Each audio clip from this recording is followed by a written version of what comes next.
Team RWBY meet the Curious Cat and a giant four-armed bug man with vape powers. All that and more on today's episode of BrobusCast RWBY Edition.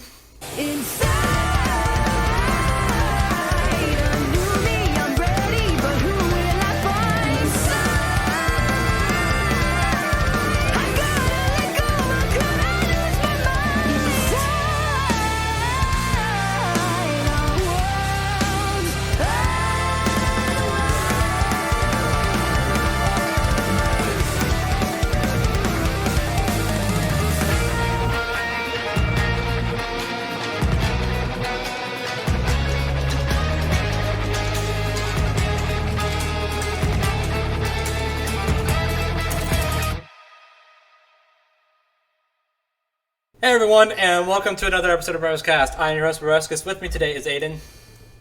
Far out, man. And mate. More like Bella Stoner. Ayo. Ayo. Okay, I mentioned this on Max and May. Why does Blake's last name make so many puns? Why she works so well with Yang. Yeah, there you go. You know what? Headcanon accepted. Alright, so we're here today to talk about Volume 9, Chapter 4.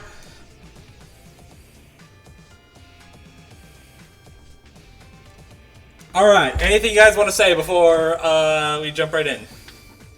The alliteration theory is true. It will come true, it's real.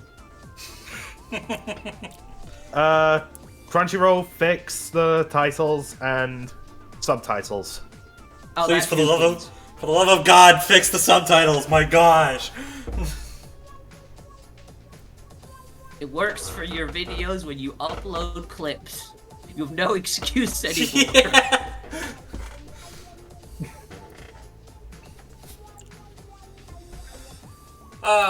Okay, so we start off and, Team RWBY are looking for a cat. Go figure. I kind of question why RWBY doesn't, sprint to go find it, but alright. She's kind of taking her sweet time. Yeah, but I mean, she's got, 4 other people to, keep watch. I guess that's true. Also, some cats do get startled by, sudden movements, so, True. Alright, fair enough. I don't know. I don't want to think about this too hard, but, Yeah. And it's a little notices. Oh my gosh, there's a cat butt! And not the kind I'm all about. Okay. Ruby's like, hey, yo, and then cat behind her is like, hey, yo, where you been? Yeah, because apparently the Curious Cat's, parts can act independently. I mean, we knew that from the trailer, but, yeah. But It's I just know, but it's one of still their unique odd. powers. yeah. Oh yeah, no, it's still very odd. So I mean, to be fair, it's not the most odd. I could see that being an actual semblance. True. Anyways, so Ruby's like, hey, so by the way, we really need to get to that tree. And the cat's just like, oh, you don't go to the tree goes to you. Unless you're me, you see. Yeah. Oh, I guess before that, she says oh, you're a cat, aren't you? And he's like, yeah. I am what I am. And that's all that I am. Anyways, reference aside, Oh, I'm making a huge reference later on. okay. Weiss is like, yeah, it looks like we've gone even farther away. And Yang's like, yeah, that's probably because we're tiny. That's probably because we small. It could be both. I love that, add-on from Weiss. Yeah.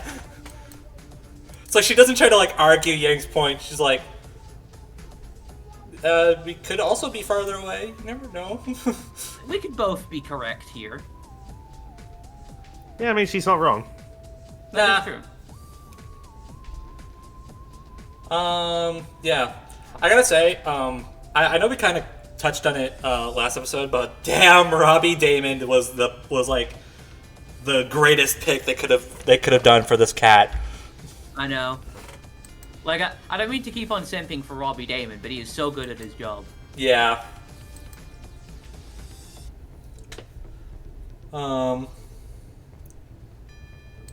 Yeah, so Ruby's like, okay, so you were there. You know how to get there. And the cat's like, yeah, so why would I go back? I've already been there. I want to experience new places. This cat probably gets really bored. This cat probably got really bored really fast. I mean, when you're like, I don't know, essentially like a god of this world, which I know they might not be, but like, considering they can like move very quickly, split their body parts apart, and like travel pretty fast, it's like, and they also make you a probably point to get bored.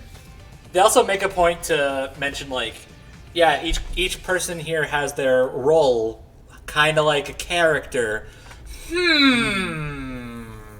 I smell foreshadowing. But I'm also jumping ahead by a mile, so let's dial it back a bit. Anyway, Blake, so look, you helped Alex, and the cat, so wait, you know Alex? How? Are you friends? Lifelong enemies? It's like, wait, don't tell me. Okay, please tell me. Okay, wait.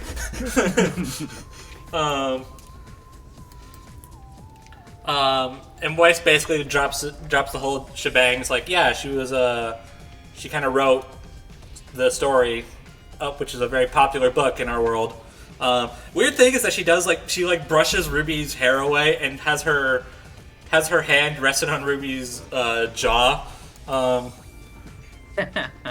Like in any other scenario, like if Weiss was normal size and she was like leaning her hand up against like a wall or something, then like, yeah, sure. But but I'm like, Weiss, you know you're leaning up against a human chin, right? Anyways, yeah. So Blake's like, oh yeah, it's a very popular children's book. You know, it's kind of the childhood story that everyone was told. And the cat's like, yes, I'm famous. By the way, did Alex make the book historically accurate? How was I portrayed? Also, do I smell a mouse? I like how they're just like, nope. No. Yeah, Blake actually tries to hide Little and, tries to ask for a favor, one cat to another. Which the curious cat just takes as, oh, you already called dibs on that one. Look, there's memes, but let's not. Yeah, I know, but like, I just think that's how the curious cat took that, rather than like what. I'm saying that in response to the curious cat's thoughts. Yeah, that's 100% how they took it. Anyway, so I guess Curious Cat respects the cat's honor code, if there is such a thing. Cats don't have... They're cats. They don't have honor codes. I know, but like, apparently this one does. Fair enough. All right. Anyway, so Weiss. Okay, so this scene is great. So Weiss is like, are we sure we didn't? I forget her line. It's like, are we sure it's not the constantly annoying cat? Yeah, there it is. And Ying's like, oh, got him. Totally roasted. And then Weiss just has the most satisfied. Yeah, Thank you. She's so satisfied with that. Okay, is it just me? I'm not. This isn't a complaint by any stretch of the imagination, but is it just me, or is in this scene in particular, are the mouths animated differently than normal? Because I think I noticed that with Blake's. Yeah, I also noticed it with Ruby. I mean, it's not like a jarring difference, but no, but it was just like, huh. It's different. You can kind of notice it if you pay attention. Yeah. Yeah. I imagine it's one of the newer animators that was brought on for this volume. I don't know. Maybe, but who knows? It's not a big deal. I don't really care. I was just like, oh yeah, that's different. Okay. But what is a big deal is that Blake has a big brain plan. While the Curious Cat may not want to go back to the tree, they can be lured there. Yeah. We just tell them Because, stories. hey, There's they a lot have of stories stories of to Remnant. tell. There's You know a what? lot. This just backs up. Okay, because we know Ruby's gonna have that breakdown at some point. Yeah. All the more reason Blake should take over as acting leader. There you go. Just saying, evidence is mounting. Yeah. So, anyways, while Ruby's recapping the plan, Yang turns around, looks in the forward direction, and notices. Yeah. By the way, the cat's gone. The cat left. It bailed on us. It was bored of us. Like I said, Distracted by a butterfly. yeah. Like I said, this cat gets bored real fast. I'm noticing. Yeah. It's also kind of weird how the cat pounces for the butterfly, and then the butterfly, like, splits. Explodes. Yeah, explodes into, like, 50 other butterflies. Yeah. But anyways, Ruby takes notice of that and is like, "Oh, there it is. Okay. So hey, by the way, we hear you like stories. We have stories. And the cat's just like, I sense a butt approaching. I kind of feel bad for laughing at that. And then their own butt just like approaches and reconnects to them. I know, like, it was a good joke, but at the same time, it's kind of like, really? Yeah. That was my feeling when I Yeah. laughed audibly at it. Dude, that just makes me chuckle. Like, even when I rewatch it and know it's coming, it's just like, look, that's just perfectly timed. Yeah, it's one of those jokes where it's like, that's not funny. Why did I laugh at that? It's like, I mean, it's so funny. Oh, yeah. So he's like, no catch. Well, I mean, we still do need to get to the tree, but no, there's no catch at all. That'll take 500 years. So like, why don't we tell stories while we get there? That sounds fun, right? Hey, look at this, shiny. It's Shiny- a scroll. Shiny half Nintendo Switch. I mean, what? Although, speaking of, I make this joke about the Curious Cat in my main watches video. I'm gonna make it here and probably make it in Max and Mate as well. When the cat takes Ruby's scroll, it's like, ooh, what's this button do? And then keeps pressing it to take more photos. So the Curious Cat is that person that you invite to play on your Nintendo Switch, and they just keep spamming the screenshot button. Yep. Yeah. I've got, like, my little brother, whenever he's using the Joy-Cons, always does that, and, like, after he uses it, I have to, like, go through all my photos and, like, delete, like, a good couple hundred.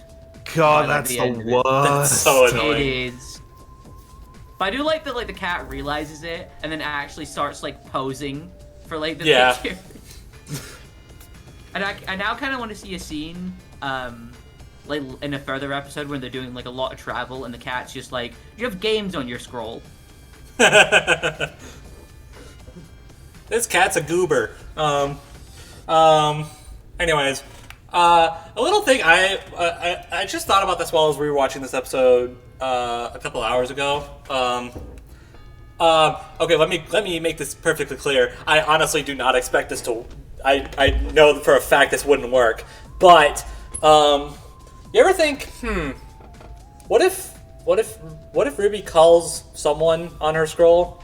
You know, just to kind of say like, hey, by the way, we're okay, but also we have no idea how to get back home. I don't think they'd have signal.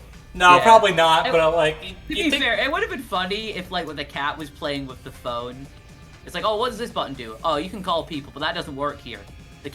But we're not gonna try it. And then the cat tries it and it actually works. Yeah. And then they're like, we had signal? The whole time? That would kill so much tension.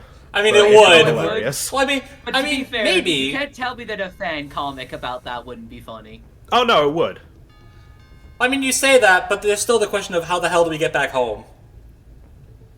Well, the tree.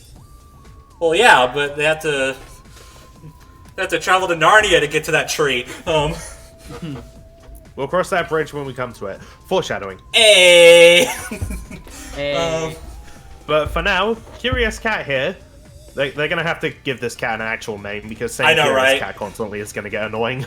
I mean, Yeah. the last time we were calling the cat, calling them RWBY. Yeah, So why? I guess we could. Yeah, why do you think we did that? I I kind of forgot, so... There yeah. we go. RWBY then gets the entirety of the series told to it. And has To them, a sorry. has a RWBY fandom moment. Like Yeah, just starts literally. like, giving meta commentary that I see in like the episode comments of like every RWBY episode. Well, not every episode. But Or you know what like, I mean.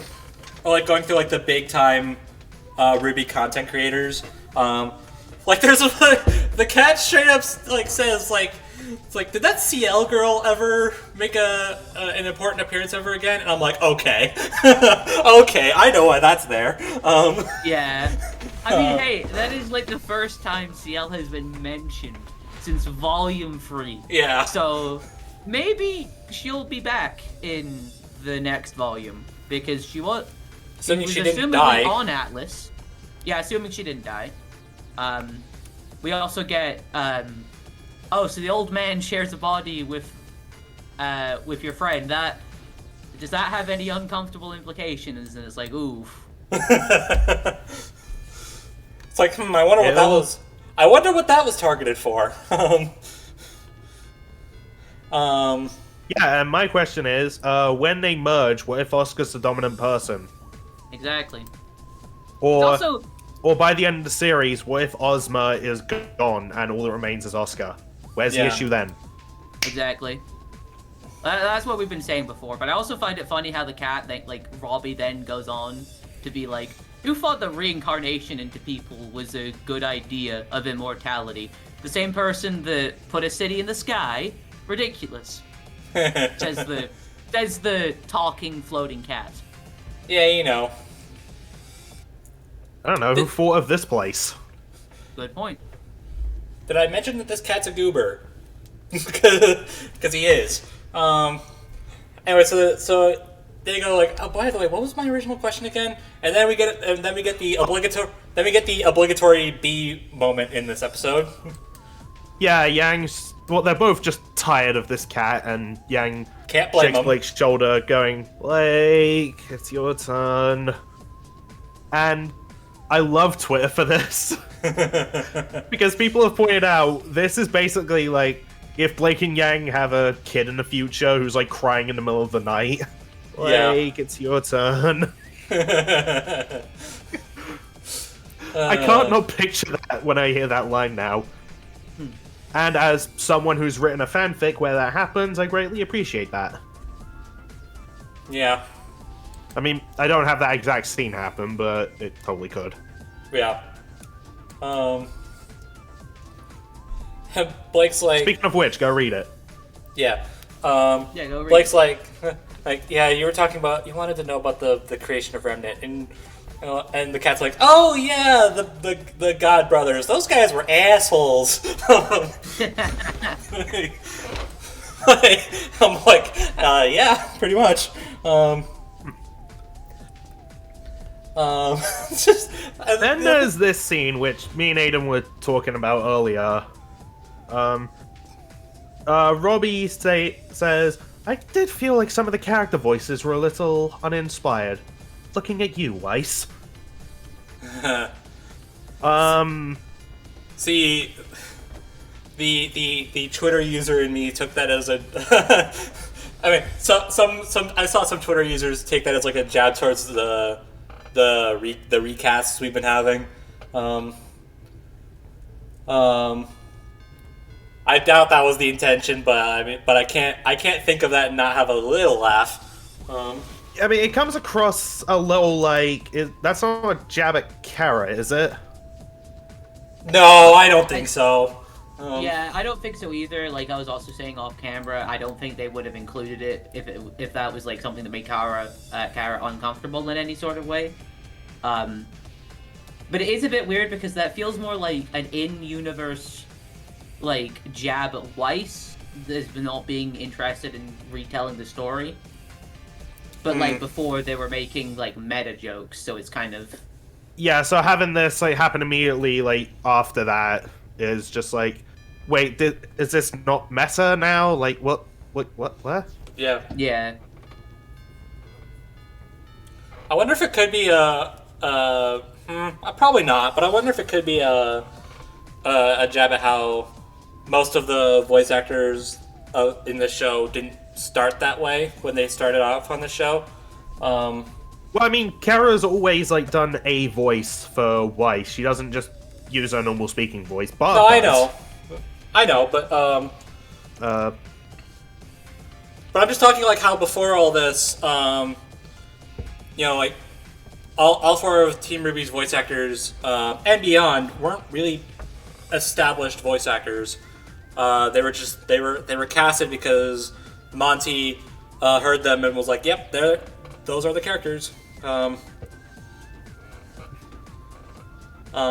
saw a tweet about this like about a year back, I think. That kind of commented on that, like talking about like what these four did as jobs before being casted as Team RWBY.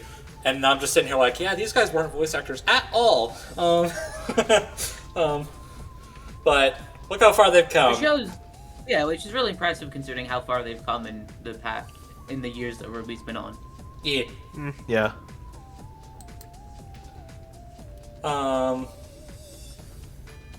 Yeah. So I really wish I remembered what this cat said after that, but you know, freaking Crunchyroll.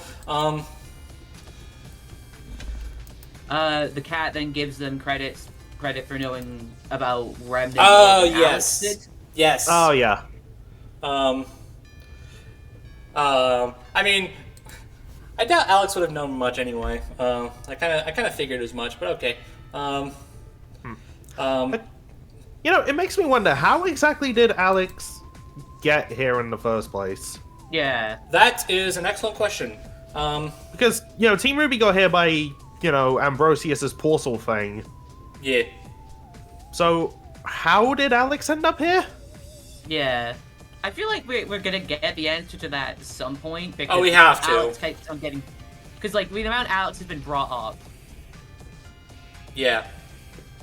Yeah.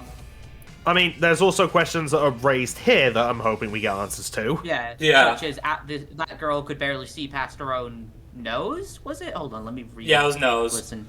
Okay, so I did hear that right. Oh, wait. Wait. And how Alex was concerned with trivial things. Hold on. Plot twist. Alex is Pinocchio. Mm-hmm. It's also kind of a sinister moment from the cat, because Blake then says... Yeah, I was about to comment on well, this. she learned her lesson in the end, and the cat's like, oh, I certainly think so. So, Robbie, bit sus there. Yeah, a little bit. Guys, you know in the opening when Ruby's falling and there's all those pictures of, like, things we're gonna see later, and there's, like, a portrait of Alex? Yeah. There's a silhouette wearing glasses behind her. Oh. So, what if the girl we've been seeing isn't Alex, but the silhouette is? Because couldn't see past her own nose? Maybe they had eyesight problems, hence the glasses? Oh. Well, you heard it here first. This is the BrobusCast theory of this volume. There you go. If this actually ends up being true, we called it. We get bragging rights. I mean, it's possible someone might have brought that up, but before, I just don't know. Shut up. Let us have this.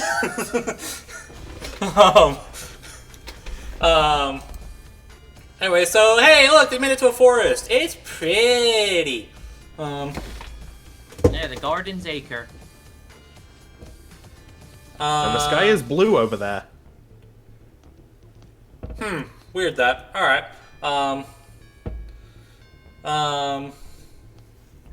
You know, I just realized.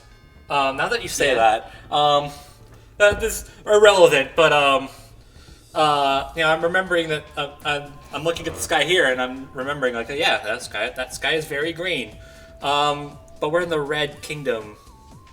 Yeah. Do you guys remember the last episode? When the prince. Oh wait, no, the sky's purple. Sorry. Well, semantics. You remember when the prince ripped off that cloth and was like, and to see the gift and realized, oh wait, the gift is green, and then it just was disgusted. Yeah. Well, let's hope he doesn't look up too much. Yeah. It's like, No, weird. the crown keeps on slipping on his head, so he can't see upwards. Yeah, there you go. Could you imagine if the Red Prince went to Namek? The dude would be livid. Oh gosh. And somehow be less angry than Frieza. He would get the Dragon Balls just to wish everything red. And, you know, I don't know what's worse, the fact that he'd do that or the fact that that's probably within Shenron's power. It probably would be. And it would be Porunga, and he's then even angrier that Porunga's green. My first wish, you shall make everything on this planet red. Second wish, you make yourself red.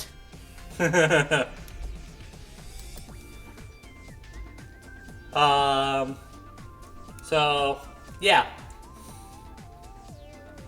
Okay, so Weiss asks, like, yeah, so by the way, you know, you've been asking, like, a million questions. How about I ask one? When do we return to normal size? For the love of Thank God. you, Weiss. Oh, there was also that scene before that you mentioned, where the cat mentions about like how everything has a purpose and a role. Yeah. And everything was made that way. So the question is, who made it that way? Yeah. It's like we know this place is like a fairy tale, but I wonder, like, or it's like a fairy tale or whatever, and I'm like, I wonder if it's literally that. It's like, I wonder if it's like, I know it's like we're in the sequel to the Ever After world or whatever, but I wonder how literally we should take this, because I've heard fan theories about that. So I wonder, like, if, I don't know, something to think about. Yeah, food for thought. Yeah. Speaking of food, there's mention of a Grogurt parfait. Grogurt, my gosh. Well, it does actually sound nice. I mean, I guess.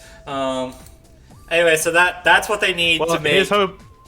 Here's hoping RWBY doesn't think so and want to try it. Oh gosh, I didn't even think about that. That's got some scary implications. All right. Yeah, let's not. Let's just focus on getting it to Weiss, Blake, and Yang. Yeah.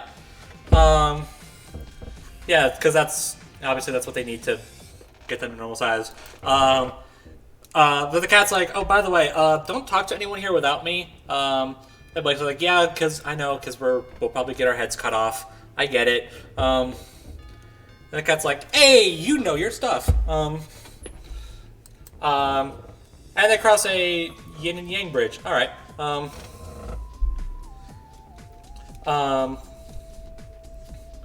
Anyways, Weiss is really fed up with this cat. I can't imagine why. This cat's great. This cat's not annoying at all. Honestly, really like the cat so far.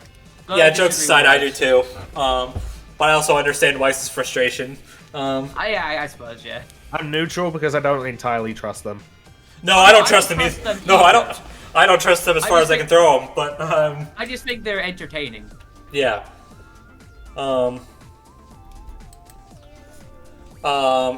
Anyway, so the cat's like, yeah, I mean, like, you guys want to go home? That sounds neat. But you mentioned that witch earlier. What was her name? Yeah, okay. And Salim, yeah. Solana, Salem. I kind of just hope to like annoy Salem. They call her Salim. Yeah. And they go and ask, how many relics does she need to end the world again? I mean, how are you going to stop her with Atlas gone? Yeah, and that last part is a question that RWBY had not considered yet. It also just further proves that the cat is the audience insert. Yeah. It's like, how, like, it's actually a good question, because, like, say what you will about Atlas as a whole, but like it was probably one of the most important kingdoms of the world. Yeah, it was the military kingdom. Yeah, it's like where all the greatest like technology came from and everything. Yeah. So it's like, huh. And now all the Atlesians are in Vacuo, which I don't know if you know this, but Vacuo was mined of all its resources by Atlas, who then fucked off and left them with nothing. Yeah, so As you they're do. probably not gonna be too happy. Although I will say at the end of Before the Dawn, Sun and Velvet do a thing that might make that, easier. Well, True, good. but I think that Good was for gonna them. make the vacuo people more mad. Where it's like, oh, we finally got some stuff back, and then Vacuins. Vacuins, sorry. I just couldn't remember what the proper word was, so I said vacuo people. But Yeah, I was going through Before the Dawn recently, just I've in not case read we it get to in Vacuo ages. by the end. Although I should read it after the volume. in hindsight, I probably should have been going through Roman Holiday, which I started again recently. So, Yeah, I should probably give that a read through as well. Yeah. Since this is like, Neo is the main villain for this volume, seemingly. Right. Anyways, Blake is like, maybe we should focus on just getting back home. We can worry about all the other stuff later. And Yang's like, the cat's gone again! No! that little bounce that Blake has is so good. yeah, I've been seeing people bring that up on Twitter. This is the kind of, man, this show's been kind of devoid. Not devoid. I don't know. Like, it hasn't had this type of animation as often as it used to. So to see it happen so often in this volume, it's great. I love it. Yeah. He was like, no, I wasn't paying attention. I was focused on bottling up my emotions again. And Little's just like, oh, they went off to chase a bug. And you didn't say as you anything. It was an interesting bug. I mean, I given do what feel like if it wasn't for the fact that Little was a mouse, I feel like they'd vibe very well with the cat. They've got Yeah. like similar energy. yeah. Yeah. And Weiss is just asking, why did it have to be the Curious Cat? Why couldn't it have been... I forget the name of the carpenter that she mentions. Or the Rusted Knight. And mentions that one is handsome. I think it was a lively carpenter. Lovely carpenter, there we go.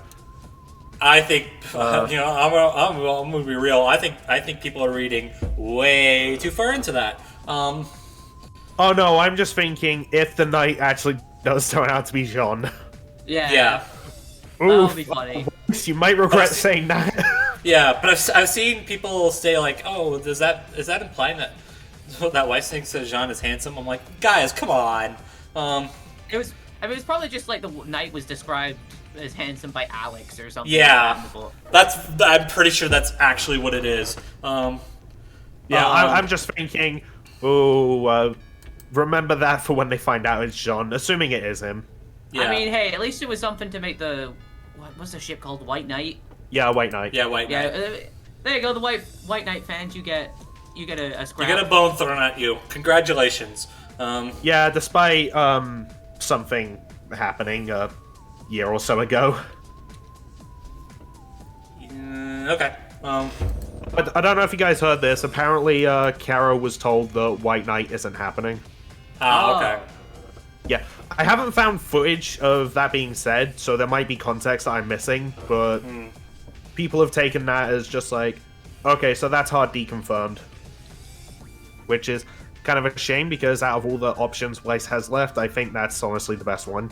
Yeah. See, I don't know if I agree with that, but at the same, I mean, I'm not a shipper, but Like honestly, with me, I think it's either White Knight, like start developing that right now, make Neptune a gargantuanly better character, yeah. introduce somebody who has hella good chemistry with Weiss, or she a strong, independent woman who don't need no man. I honestly think that's more the angle they'll probably go for in the end. Yeah. And it's what I went for in my fanfic. Yeah. Yeah. Yeah, I don't know. Something about White Knight. I understood it. I don't know. I guess if they really start developing it, then sure. But it just kind of rubs me the wrong way that was that came at the cost of Jean basically ignoring how Pyrrha felt about him, and now she's dead. Yeah. So it's like he didn't really find out until it was already too late. So it just kind of rubs me the wrong way a little bit. But you know, again, if they end up, I get ya. Yeah. But if they end up doing it, then I don't care. Like I don't care enough about shipping to say like I don't like this ship. I just like if it ends up happening, whatever, sure, I'll take it. Well, I just want these girls to be happy. Honestly, yeah. They could get hooked up with Joe Schmo for all I care. Like, But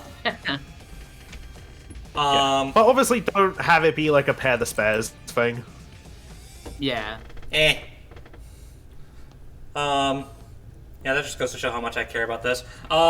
Anyway, so they hear a noise. What's that sound? And they walk around a little bit, and they bump into a pile of leaves, as well as like I know it's like a plant garden, but it almost looks like a buffet a little bit.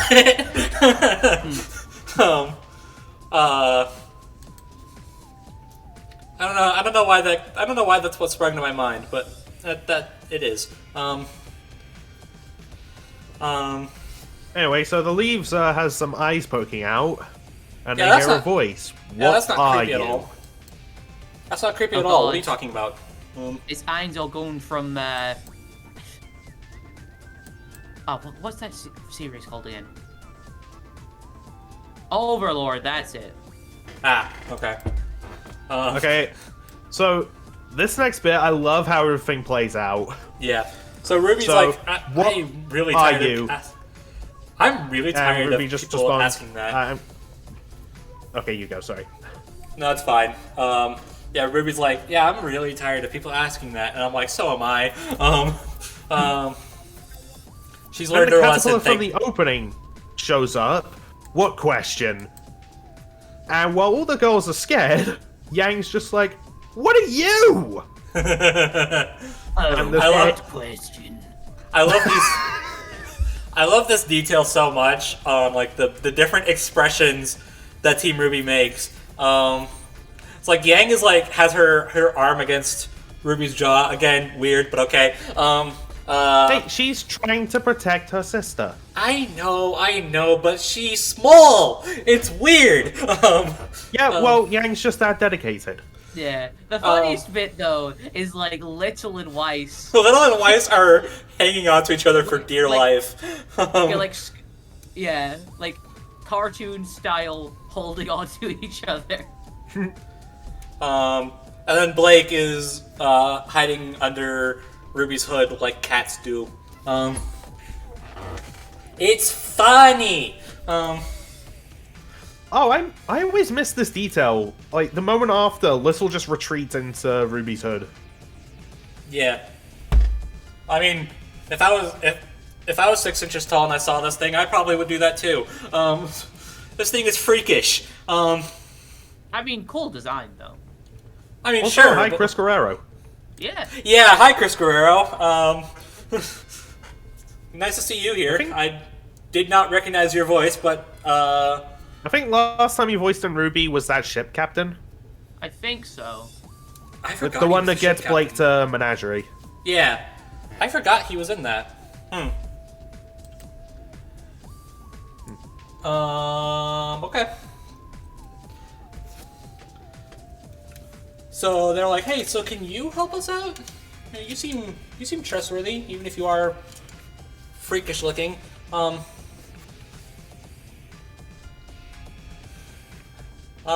trying to stretch here because again I don't know what they're freaking saying. Anyway, so their home is a mushroom. A giant blue glowing mushroom. Yeah. Okay. And then they're saying everyone needs help these days. Oh, if you only knew. But it's like, yeah, we're about to walk into a mushroom. Okay. The door behind them closes. That's freaky.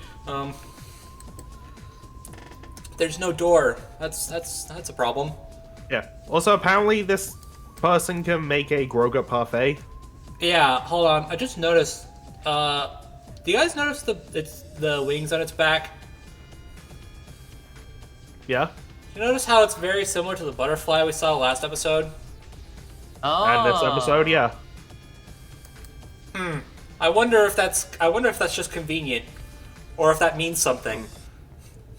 Maybe. I mean, do really hopefully like the we'll music. get some answers. Yeah. I do really like the music that plays during this scene, though. I've only just noticed they have those cheese plants on the counter. Oh, Oh, gosh, yeah. they do. Wow, it comes full circle. Anyway, It's so my favorite snack. so this person's all, what are you? Where Huntress is. Okay, I- what's a Huntress? I do appreciate that RWBY doesn't say for the second time, like, yeah, we're humans, because that worked out so well last time. Okay, here's a question. When the Red Prince asked, what are you? What if RWBY said they were Homo sapiens? I find it difficult to believe that the Red Prince would even know what that means. He'd probably Yeah, just so be like, there you go. oh, never heard of you before. Neat. Anyway, pawn to d4. I mean, it's possible. Yeah. Also, I Maybe. hate myself for thinking of a very obvious joke that I'm not going to say. Probably for the best. Anyway, so this freaky bug thing asks, like, yeah, so it's a herbalist, by the way, but we're not gonna call it that because that's the name. Yeah. Okay, they get called Herb later, so I'm just going to call them Herb. There you go. At least that sounds like an actual name. Up for this position. It's like at least Herb sounds like an actual name. So there you go. Be a firefighter, but they said that'd be weird. So Blake responds like, yeah, Huntresses are heroes. We protect those who can't protect themselves. I love Herb's thank you. Finally, a straightforward answer. It's like, but then, good things don't last apparently, because then it asks like, yeah, so are you good, Huntresses? Everybody's like, They're silent. Yang's just like, look, are you gonna help us or not? I'm trying to. It's really fun to do the voice. I've figured it out. I have to wonder how Perfect. Chris felt with doing this. Okay, Chris, you gotta sound like you're smoking 60 a day. Can do. Very different from all the other voices I've heard Chris Guerrero do. I know, right? That's why I had no like. Throughout the entire episode, I was like, "Who is this guy?" I feel like I've heard his voice before, but like, I can't pin it for the life of me. And I saw it was Chris Guerrero, and I was like, "Oh, that would not." give me another hour. I would never have guessed him. You know, I could tell it was him, Brobuscus- but I was just like, poor Chris. That voice must be killing him. Yeah, you know, probably. Brobuscus, I mentioned this to you last night. Wait, was it last night or the day before? Was this when we played Mario Kart? Yeah. That would have been last night. But that he was also a bridged cooler. Yeah. Yeah, he was also a bridged Dr. Giro. Oh, that must have been fun. He was also Gara in Death Battle, I believe. There's a lot of people in Death Battle, and they all lost. So, Unfortunate. Yeah. This record kind of continues here, but You know, sorry, I have a funny RWBY Dragon Ball connection to make World Cup of voice actors. It's just something I found out that the voice. Well, we know the voice actor of Jacques is also Beerus. Just Beerus, yeah. Yeah. The guy who voices Gira, same voice as Supreme Kai. And Really? And Janemba, which I thought was Really? interesting.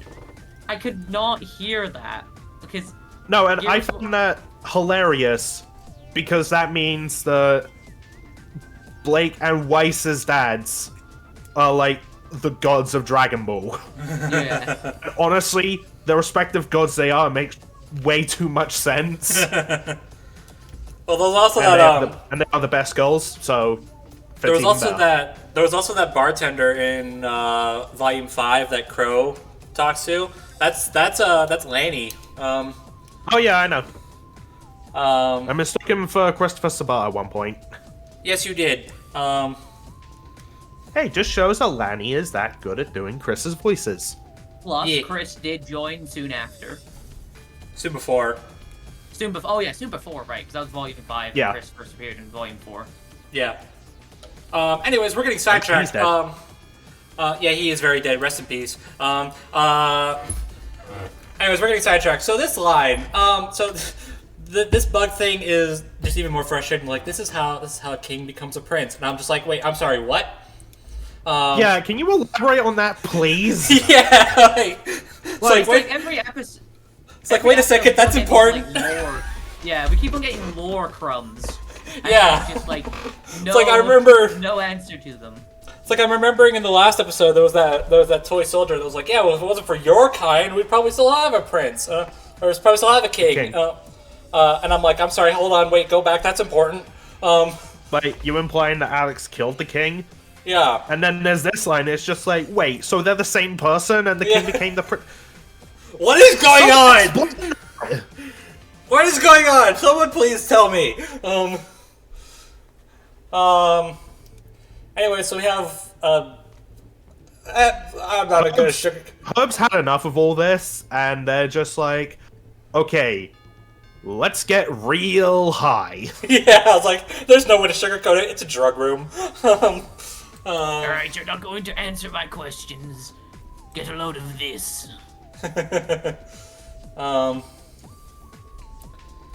You know, I've got all sorts of like concoctions, vape, drugs, you know, everything to get high. And Blake's like, yeah, no, please. Also, like, it's so stereotypical as well of like a drug room because it's even got like the Sorry. beads as like a door. Sorry, I paused right after like Ruby makes a quick turn to leave and the door just shuts right in her face. Oh, I'm on that bit as well. Like that caught me off guard. That was great. It's like, well, you're stuck here now. Yeah, Herb's just all, this won't take long. Answer the questions. What Yep. are you? Herb uses the power of his herbs. Eh. Of their herbs. Yeah. Yeah. Smoke fills the room and Ruby drops the others. Very violently. It's like they go flying. I know they're small, but man, that's Thankfully, aura's a thing, and also if we go by Ant-Man logic, then they should still have like all their strength at this size. yeah. I mean that's true, but still.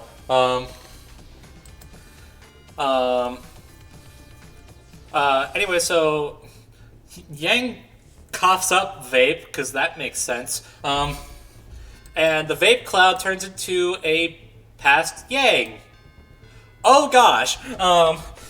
We are we are very high, aren't we? Yeah. We're in Persona now.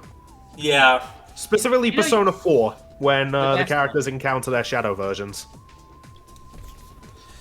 Anyway, so this leads to a scene that You I'm don't just have gonna. to go forward, you know. Yeah, this leads to a scene that I'm just gonna be blunt. This is probably my new favorite scene in this entire show, at least in a long time. Yeah. Yeah, this whole bit. Yeah. Like, we've got Yang's shadow saying, yeah, you can go back to how you used to be. I mean, don't you want to be whole again? Yeah. Then we've got Blake's shadow telling her, look, you could be human, or just a cat. I have questions, hang on. It's like, wait a minute, go back. Like, okay, first of all, as adorable as that sounds, and Blake would deserve all the pets, no. Also that's no. not, because that would remove her from the story entirely, and I don't want that. Man, it is so weird seeing these old designs again. Like Yeah, especially you for mentioned. Blake, because like I'm looking at Blake and I'm just like, okay, so one has very short hair and the other has very long hair. Oh gosh, this is weird. Also, a fun thing about Weiss's past model as well, it doesn't have the scar on it.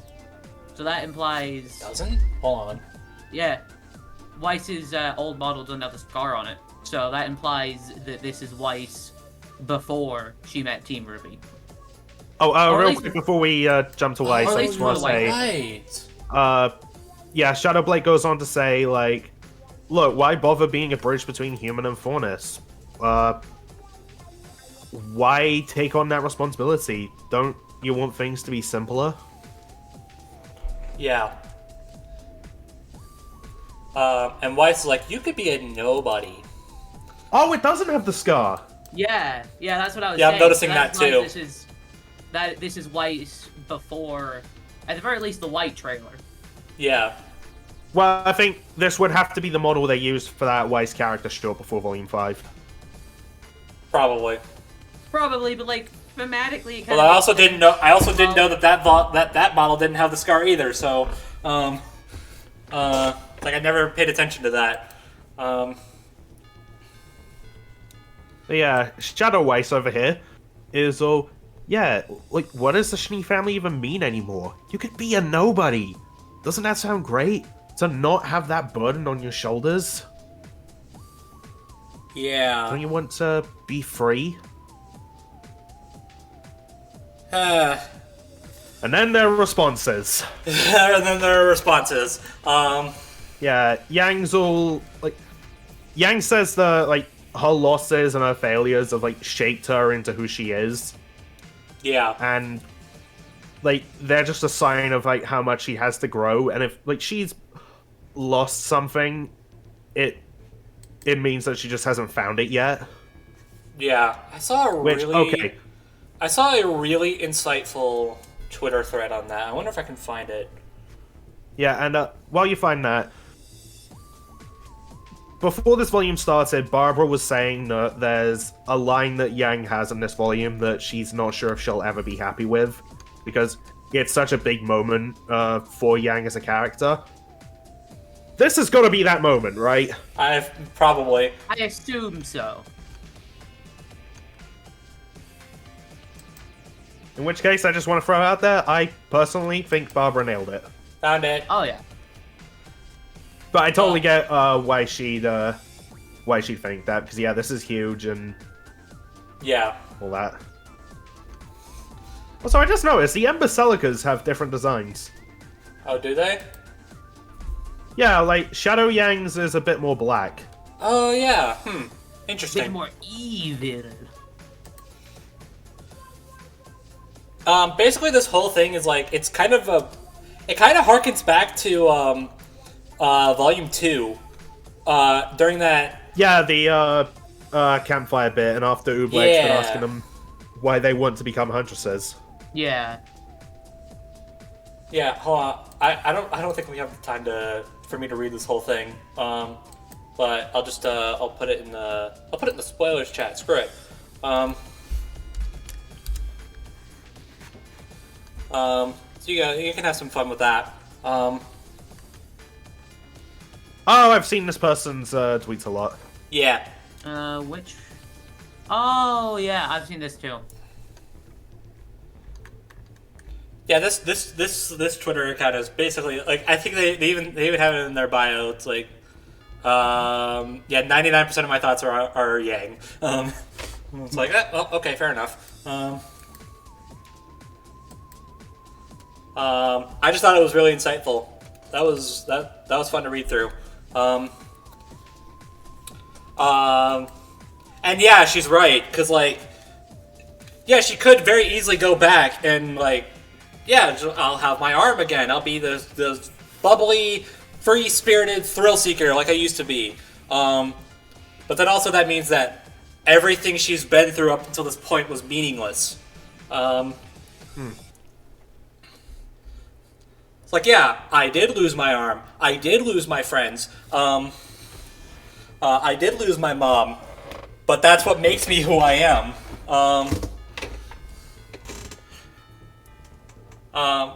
I'm just like, you go, Yang. Yeah. Yeah. And honestly, I can say that for all three of these people. Like they have like, they'll basically say basically the same thing. It's like, yeah, I did fail, but I did mess up. I made plenty of mistakes, but those mistakes they make me who I am. They're a part of me, and they will never ever go away. And I don't want them to, at least not anymore. You know, when I said, like, this is Persona 4, like, yeah, no, if you know that game, you know why I'm saying that. Yeah. And look, all of them are great, but I think I have to give the MVP of this one to Weiss. Hers is pretty great, yeah. Because she basically the granddaughter of a hero and the son of a villain. Yeah. And an heiress to nothing. Because like everything she's built her life towards originally is gone, but that's also, in a sense, that's kind of a good thing, because it's like, yeah. I could be your average ordinary Schnee, but I don't want to. I want to be me. Instead, she's gonna be the one who defines a Schnee. Yeah, she's gonna decide what her name means, not what her grandfather was, or her father was, or what her sister is. Yeah. They all cap it off. Yeah. It's like, they are Huntresses. Also, you guys skipped Blake's. Oh, we're leaving Blake to you. We just want to get Weiss out of the way. Okay. Well, go ahead. Yeah, Blake says to Shadow Blake that, like, a simple life wouldn't be her life. That her friends, family, culture all belong to her as much as she belongs to them, and to just turn her back on it isn't simplicity, it's just betrayal. It's cowardice. Which is what she does not want to be and what she was at one point. Yeah, I'm just like, my girl. Like, I don't think I'll really have, like, the right words for this, but I absolutely love this moment. Yeah. And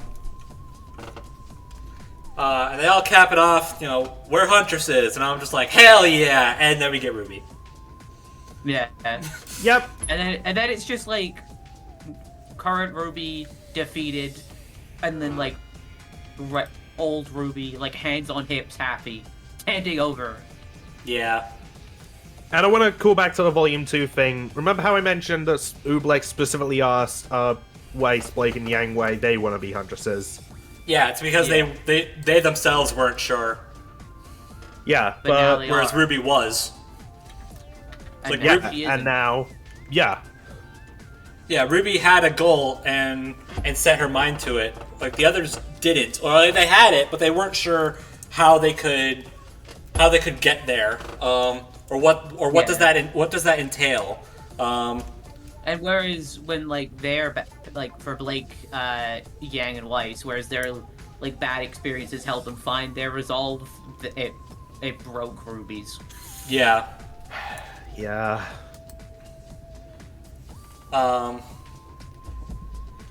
Yeah. Also, being asked if she's a hero, like all the heroes she read about in books. Life isn't a fairy tale. Yeah, calling back to when she and Blake first met. I also have to say, I really like Lindsay's performance when they do like the sassy Ruby voice. Yeah. Like, talking down to the other Ruby. Oh, That's like a Ruby voice that we've not heard before. Or like at least a tone for Ruby we don't normally get to hear. So that was fun. Yeah. She also, past Ruby pulls a, yeah, our mom is dead card.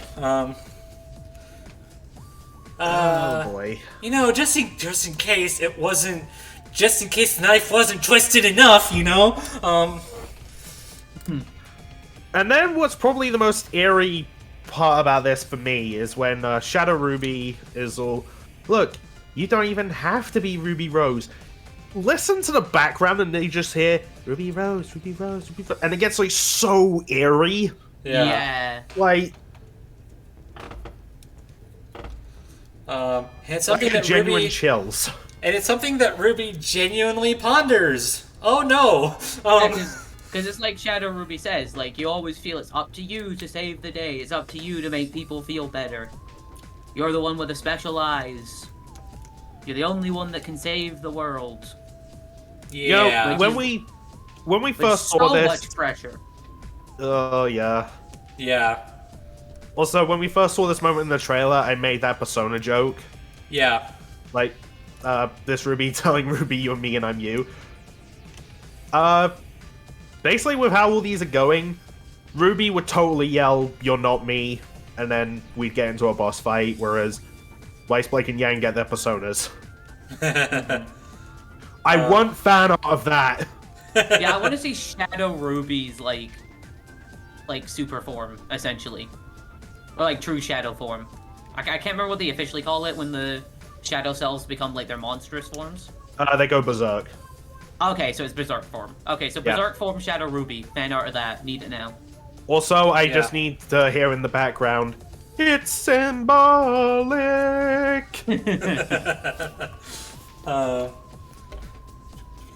What was I gonna say? Oh yeah.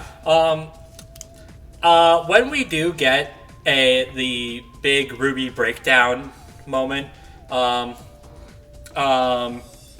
I want one of the characters. I don't really care who.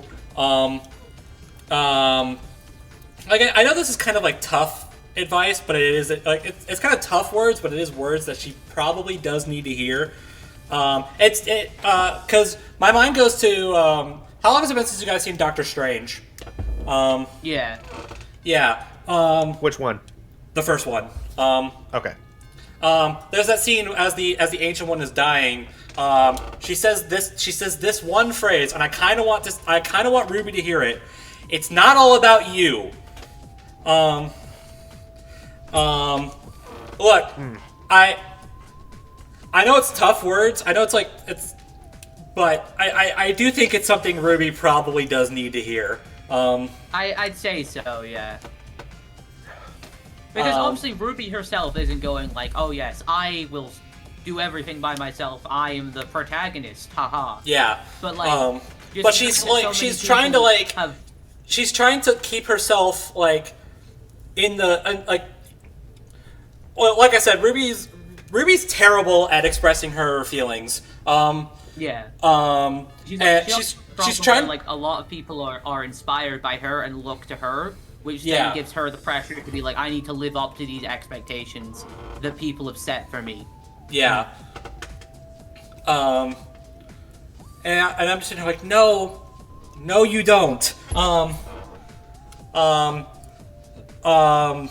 Like that's kind of the thing. It's like Ruby's trying to put on this like brave face, you know. She's trying to still be her cheery, peachy self, even under all this hardship and loss and failure. And it's just not working. It's coming at the cost of clearly something's wrong. Everyone can sense it, but they can't do anything about it because like the thing is like under that kind of like depression, you can't. I did see someone point out it's just like the others have tried, but Ruby kind of like shuts down any of their attempts. She pushes them away, and at that point, like they can't do anything. despite how much they may want to, because like none of it will work until RWBY finally decides to open up. But the problem is that she's not. You not. can't help someone if they can't help themselves. Yeah. And the first step to that is RWBY, like, letting her feelings out, essentially. Yeah. That's kind of why I think the whole, it's like, this isn't about you thing should probably come up, because that's what RWBY's kind of like, that's kind of the thing that's on RWBY's mind. It's like, I have to live up to, it's like Aidan was saying, I have to live up to to these expectations that have been put on me. I have to be the team leader. I have to like, lead them into battle. If you think about it, yeah. Because if you think about it, from like the very first episode, it was like, you have silver eyes, you are special, you are the leader of this team, you had to deal with the fall of Beacon, you were some of the only people trying to stop Salem, you have like the anti-Grim eyes and are one of the last members of the Silver-Eyed Warriors. You're trying to stop the person that killed your mother and is trying to literally destroy the world. And that is all put on you, and everyone's looking at you to guide them and to lead them. You just had to give a speech to the entire planet to try and rally them to fight against an immortal witch. Yeah. There's like so much pressure. Yeah. And just the idea that she has to do it is just constantly being reinforced in her mind. Yeah. And in her mind, it's like, well, I will do it. It doesn't matter what happens to me. It doesn't matter. It doesn't matter what it costs me. I'll do it. And I'm like, no, RWBY. What's going to cost you is your sanity. Yeah, because she thinks not only does she, because obviously she wants to help, but at the same time, it's like, I'm expected to help. I need to do it. I need to do it for others. Mm-hmm. Like I think the way Yang put it was like, you know, be the hero in the book and not ask for anything in return. And I'm like, how about RWBY asks for some therapy? You know what? That's a good idea. Yeah, it's like,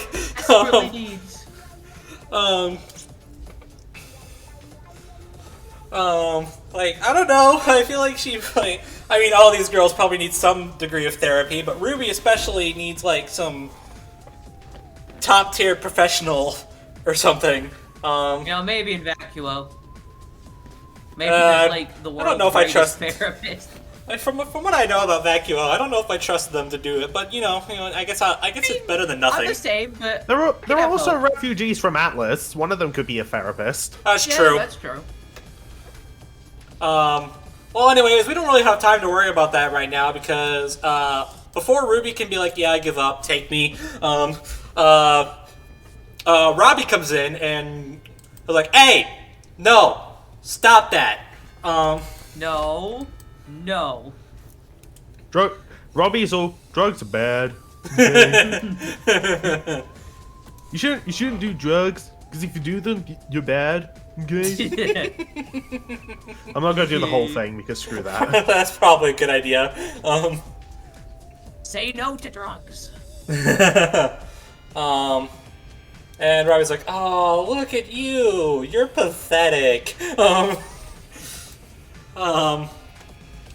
But and then RWBY goes to do what they did for the Red Prince, and we actually get a name for it, which is just, here, have a piece of my heart.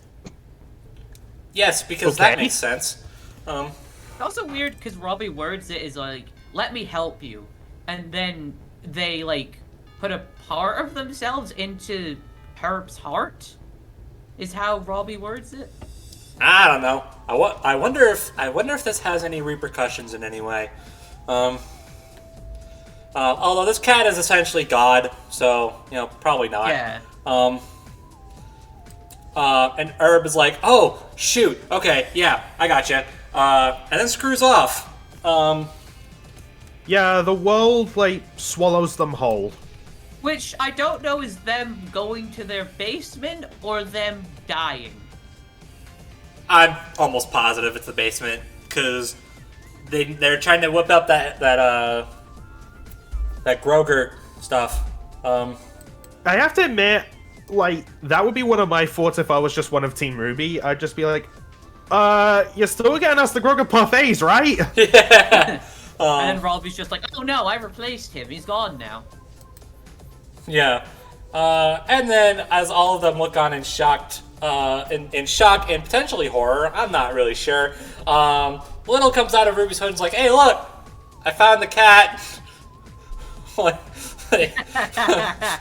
And that's the end of the episode. That's the end of the episode. I'm like, are you serious? I have to admit, it did feel like a bit of an abrupt end. Yeah. It did. And that kind of leads into something I want to talk about in a minute, but Okay, my wanna video's say- not out yet, but I did make a joke about this. At the end, I'm just like, and I'm just gonna end this video about as abruptly as the episode itself did. That'd be great. I'd like to see a deleted scene where it's like Little meets like their shadow self, and it's like, who are you? I'm Little. But who are you? I'm Little. What is your purpose? My purpose is Little. Your purpose is that you Well, pass butter. Oh my god. My purpose is little. Oh, well, that's that's depressing. But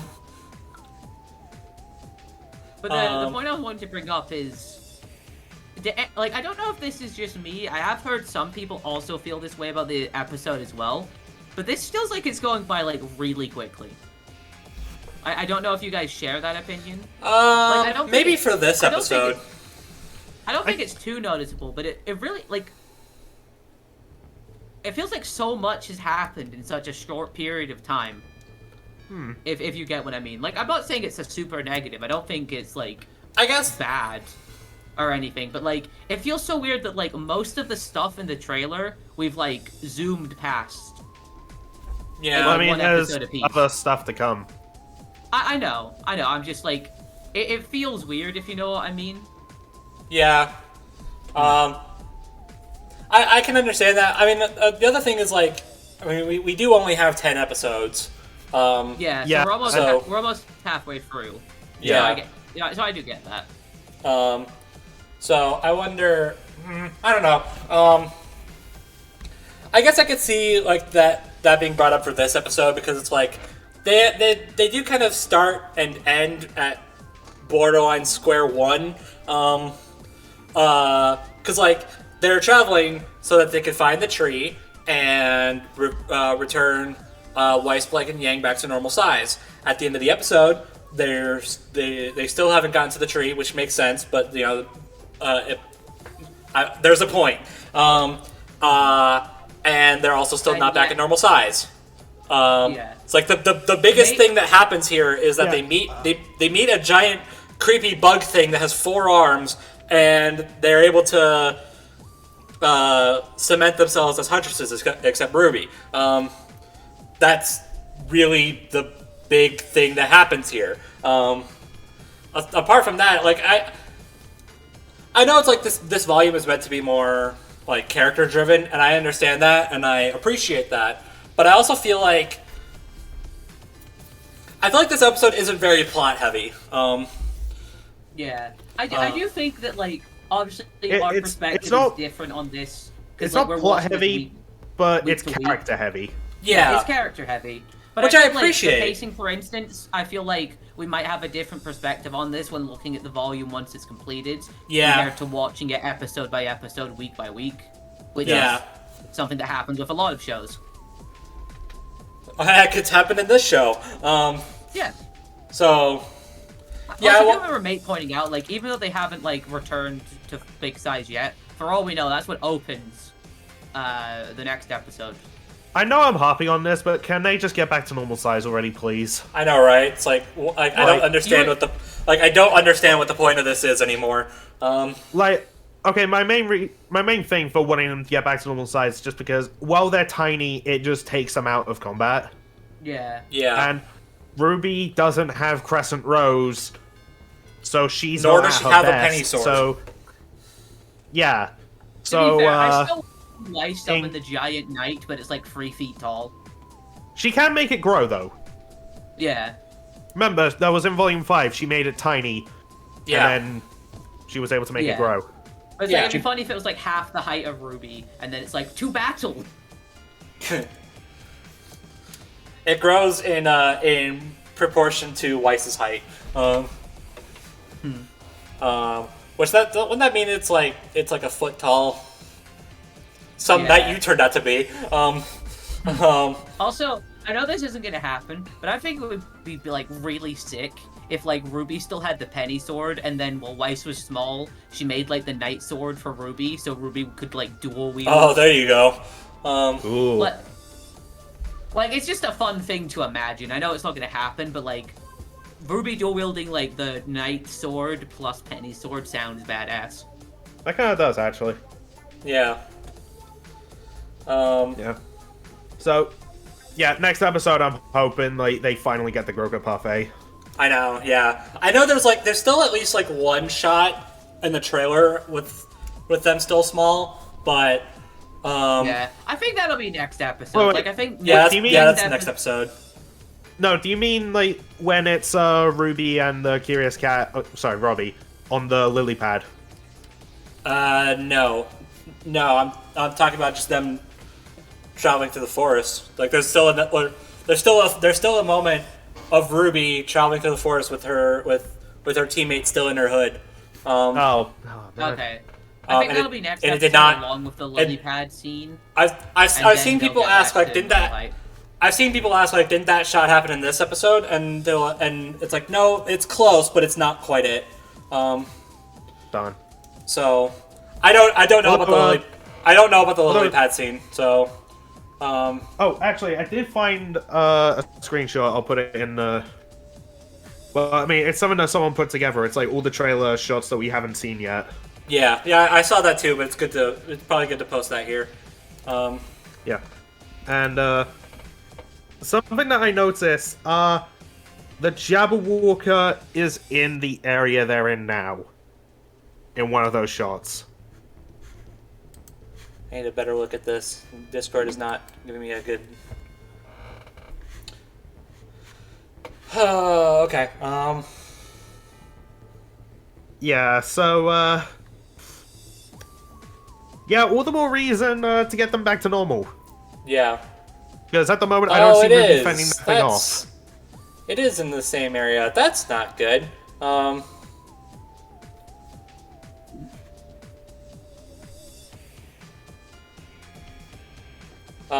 Plus, there's like that shot of Yang fighting it, so like. Yeah, it's like obviously they do get back to normal. So I think the sky is the same sky as. Wait, is it the same maker they're in now? I mean, it doesn't look purple, so I'm gonna guess probably not. No, it's not, because there's another shot of like what looks like a marketplace or something with a bird flying through, and it's a different sky color. Okay, yeah. Oh boy.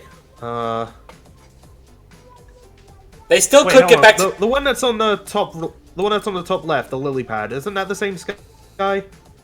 as the one with Yang fighting the Jabberwocker, but not the same sky as here. I don't think. This place is so weird. Been saying it this entire volume, so. Oh yeah, no, it can't be, because I'm looking back on the outside of that place, and this sky is very, very purple. Whereas this sky is more of like a dark blue. So. Oh yeah, so. I wonder, do you think whatever like this palace is, that like the lily pad place that they're going to, do you think that's where we're gonna get the whole like, what if you could leave Ruby Rose? Oh wait, no, that'll be later on, because that'll be near the bridge probably. Never mind. I was just looking at like the trailer shots we hadn't seen. Yeah. But the thing that I was talking about wouldn't make sense, so ignore that. Okay. But I mean, okay. Don't take what we were saying earlier as us saying that we don't like this episode. No, that's not true at all. Oh no, this was still a great episode. Yeah. Yeah, 100%. Also, I want to say this episode kind of enforces a thing that me and Max were talking about, how we want one of Team RWBY's, or if not all of them, we want to see one of them get a semblance evolution.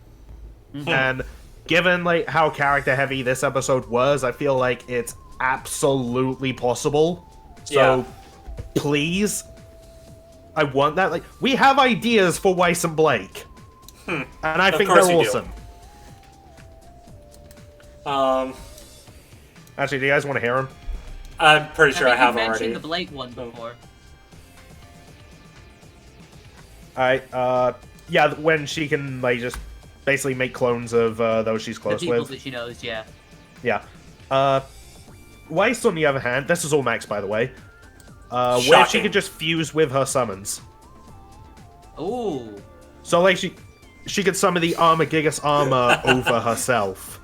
Sorry. Or even just, like, we got a taste of it in a previous episode when she summoned the wings. Yeah. Where she could just fuse those to her back and fly.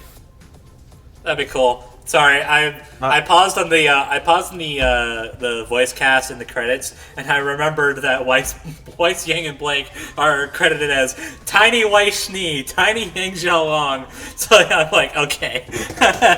Yeah, that was a great detail. It's just funny to me. Oh, and a little extra to Max's idea for Weiss to enforce the whole Weiss as the ultimate support thing. What if she could cast that onto her teammates? Oh yeah, so like armored Yang. Yeah, who could then absorb damage, but thanks to the protection of the armor, not have to feel the full force. Oh, you know what I'd like to see for Yang's semblance evolution? So she takes the energy that she gains from absorbing damage, and she can actually turn it into, like, fire. That she can, like, throw at people, and, like, have, like, blazing fists, and, like, punches to attack with people, or, like, punch out balls of fire. So, like, she sort of already does that, though. I guess, but, like, it'd be more, like, actual fire, I guess, or, like, she can... Because, like, she turns it just into, like, physical energy to empower her, but now she could turn it into, like, energy that she could shoot out externally. I think I got a comment that was, like, I don't know, with hers is, like, I can't remember the name of it, but it's, like, a thing in My Hero where basically just she could turn kinetic energy into strength. Or something. It's like, she doesn't have to get hit to do it. Yeah. Oh, it's like Fa Jin, I think is the... That's it. Yeah. That would actually be really cool for Yang.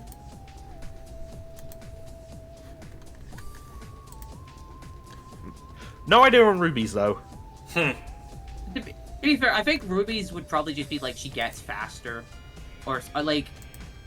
I don't really know what you could do with it. Maybe she could like...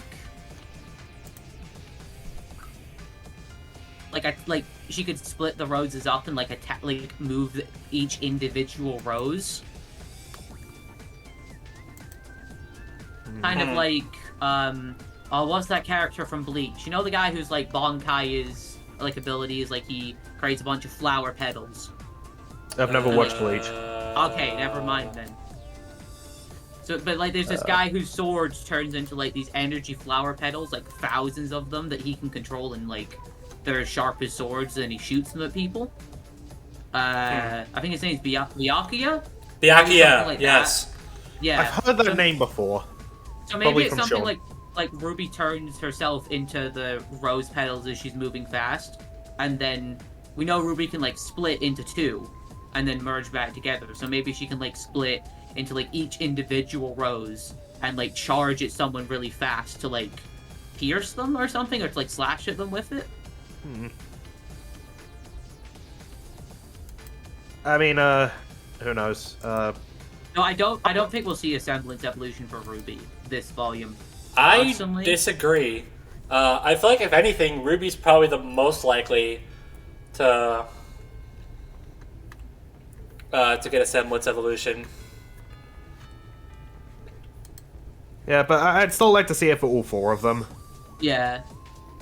The reason I think she might not is because if like plus if you think about it, they get a semblance evolution, so when they get back to Remnant, they're not the same Team RWBY, just like how Alex wasn't the same girl. True. Yeah, like, I do... Now that you guys are pointing out, I do think it is likely, but just my thought process was that all this kind of, like... All the trauma, I guess, is because of, like, fighting stuff. So it'd be a bit weird if, like, getting over this gave RWBY better fighting stuff. If you get what I mean. I feel like that actually like would help RWBY. I feel like that's all the more reason to. Probably now that I'm saying it out loud. Like I feel like that's all the more reason to evolve her semblance, but I don't know. Yep. You'll see. Oh, there was like another aspect to my idea for Blake's that I've had conflicted feedback on. And I kind of want to get your guys' thoughts. Okay. So the whole being able to make clones of others. Wouldn't that mean she could also make a clone of Pura or Penny if she wanted to? Yeah, you did bring this up last time, I believe. Oh, I did? Oh, sorry. Yeah, oh, still good. I think she could, but I don't, cause like I don't think if she makes a shadow clone of like a different person, that shadow clone could like use the semblance.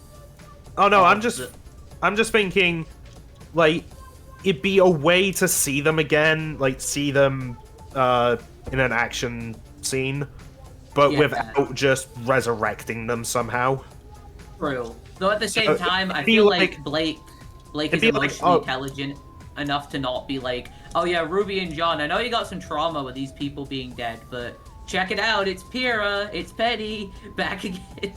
Like, I don't, like, maybe in a scene where both of them aren't in it, I could see maybe Blake doing that. I just think there's some, like, cool aspects to her doing that. Oh yeah, there could be. Like, I think that would be, like, a really, like, that could be a really good, like, fake-out moment. Like, Penny comes back, like, Blake makes, like, a clone of Penny to maybe, like, fake out Cinder or something. Cinder's like, oh, I killed you! And then gets, like, angry, and then, like, that leaves Cinder open to an attack, maybe, or something like that. I mean, who knows? I'm just thinking, hey, you missed these characters, or you want to see this character in another fight? Blake can make it happen. Eh. Like, watch, even while they're still in the Ever After, out of nowhere, she makes a clone of Sun. Or Ilya. Or Gira, and he puny god's a fool. Oh yeah, that I'm definitely, I could see. I just think, like, given the trauma that, like characters like RWBY and John have, I don't see Blake doing that in front of them. But, like, in other situations, for, like, Penny and Pyrrha, yeah, but other characters, go for it. Yeah, I was just thinking, like... Well, yeah, I've said it. It's pure fan service in a way, but... It'll also still tie into her development. Oh yeah, it would. I mean, sure. It'd also be funny if, like... Because you could do a cool combo with this with Emerald as well. Where it's like, Blake makes a bunch of clones, and then... and then Emerald makes more illusions of the same person. Oh god. Now all of a sudden Cinder is surrounded by pennies. Yes. That won't mess her up at all. Lasers. That won't mess her up in the head at all. Although I guess she would know Emerald well enough to be like, oh, okay, yeah. Probably, but still could mess her up. Yeah. Anyway, so yeah, this episode is good. Oh yeah. Yeah. Great character moment. Fun meeting Herb. Yeah. Yeah, Herb's a fun character. Same with Robbie, the curious cat. Yeah. I just wish I trusted them more because I don't at all. Yeah. I don't trust them either, but they are very charismatic, so I'm glad we're getting more of them. Yeah, I'm just like, we have so many questions raised. Can I get some answers, please? Yeah. Also, like I've been saying, get those 3 back to normal size. Yeah. Yeah. Yeah, at this point, like I said, at this point, I really don't understand why they haven't been reverted back at this point. It's like I get it. They were made small for the sake of a chess game. I get that, but the chess game is over. Like, I can understand them not wanting to like change them back, like at the end of this episode, and kind of wanted to end it the way they did. But at the same time, you could have just made it so the herbs that Herb used for the hallucination just also turned them back to normal size. Yeah. I mean, yeah, you could have. Yeah, done that. I don't know why they didn't do that. But then wouldn't that raise the question? It's just like, wait, Ruby inhaled it too. Wouldn't she be giant? Okay, but she wasn't affected by the magic though. Oh yeah, true. If they specifically said, oh yeah, like if it like undoes magic, then okay, yeah.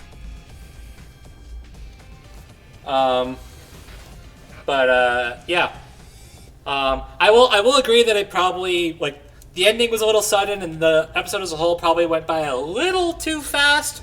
But that's really about the only thing I've got against this episode. And Oh yeah, aside from that, great episode. Yeah. yeah, and this has probably at least like top 5 best scenes in the show. So I ain't complaining. Oh yeah. Fair. So yeah, I guess that's it. So with that, I hope you guys enjoyed. Hope Crunchyroll fixes the subtitles and gives this episode an actual title. Please. And we'll see you when Chapter 5 comes out. We're already almost at the halfway point. So, you know, Are we gonna see Jean at all? I'm honestly kind of surprised they didn't open this episode with Jean. Yeah, or at least end it with John. Yeah. I think a Jean ending probably would have fixed the sudden. You know what? That's gonna be the ending of the next episode. I feel Yeah, like probably. we're gonna see John arriving because like John must have he would have had to have arrived like significantly before everyone else. Like I don't think it was like, oh, I spent a day here, now I rusted night. Like he would have had to have been here for like a decent bit before everyone else. Yeah. So like, I don't know. Next episode, we're gonna get some more like, I don't know, stuff like. Maybe Hope will come back. I'm not too sure. Like, I'm still so confused by that ending. Yeah. Maybe like midway or like 3/4 through, Weiss Blake and Yang will get reverted back, and then it'll end with the Rusted Knight turning up, and it will turn out to be Jean. Yeah. I do also hope we kind of see Alex soon. Yeah. I feel like they're gonna save that until like the later portion. I know, but I just like if they want us to be invested in her as a character a bit more, I feel like 2 or 3 episodes might not be long enough. Yeah, I agree Like with I know that. we're learning about Alex like all throughout the volume. I get that, but like if they want us to like actually like the audience to care a bit more about what happens to her when she gets introduced, I feel like it kind of needs to be done in the next episode or 2. Yeah. Or maybe this is like bait or something. I don't know. Maybe we just get like one flashback with Alex, and then that's it. It's just kind of weird to me that they have her so prevalent in the trailer, not in the trailer, in the opening. Assuming that is Alex. Well, I mean, sure, but like even if it's not, like you think that person, regardless of whether it's Alex or not, would have shown up at this point. Yeah. Like it's like if it's not Alex, it's either like Neo or like God forbid Penny. But I have heard the theory maybe that's what happened to Penny's corpse, but I really hope it's Also- not the case. also, I was thinking about this. Do you think we're gonna see all the people that like sinned like they probably died when Cinder I thought about that, but I wonder if they're even still alive. Yeah, they I might have died from fire before. I sometimes forget about that entirely. Yeah. so did I. I mean, I just really imagine. I imagine the show did too, the because like fight. they were background characters, but it's like, oh shoot, one of those background characters is Alex, or is potentially Alex. But then it's like, what's the point then? You know? Like, Yeah, I don't know. Why would we care if it was like, oh yeah, that one background character that fell off the bridge, Alex. Or I mean, like maybe it's not actually Alex, but it's like it's the woman in the opening that we haven't seen yet. Yeah, it's like for Mate's theory could be right, where it's like that girl is someone else, and then Alex was the person with the glasses, the silhouette. I mean, that was just kind of on a whim, but or she's the blacksmith. I've heard that rumor before. True. Maybe Alex was the friend we made along the way. Okay, then, and just like that, we are done. With that in mind, thanks for watching. Hope you enjoyed, and we'll see you guys in the next episode. Take care, everybody. Bye.